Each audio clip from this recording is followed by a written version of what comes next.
আমি মনে করি এটা সার্থক হয়েছে। আপনার গতকালকে মাদক প্রতিরোধ কমিটি গঠন করার পরে আপনার যে ছোট্ট একটা অভিযান চালাইছেন, সঙ্গে সঙ্গে মাদক সহ 2 জন গ্রেফতার করেছেন এবং তাদেরকে সুনামগঞ্জ মডেল থানায় প্রেরণ করেছেন। আজকে 14ই জুলাই আপনারা সে ধারাবাহিকতায় যে একটা চমৎকার অভিযান করেছেন, সত্যি একটা স্মরণীয়। আমি মনে করি সারা বাংলাদেশের প্রত্যেকটি সামাজিক সংগঠন এরকম অভিযান চালানো উচিত। আমি লক্ষ্য করেছি আজকে আপনারা বেলা 11টায় সময় যে 4 জনকে চলতি নদী পার থেকে মাদক সহ গ্রেফতার করেছেন, এটি একটি ক্রিটিক্যাল ছিল। সফলভাবে আপনারা সেই অভিযান সফল করেছেন।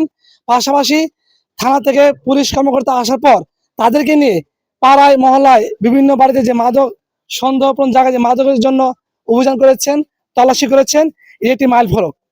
আমি মনে করি আজকে এই অভিযান আপনাদের সংগঠনের এটা দৃষ্টান্ত করেছেন। এই দৃষ্টান্ত দেখে আমরা অনুপ্রাণিত।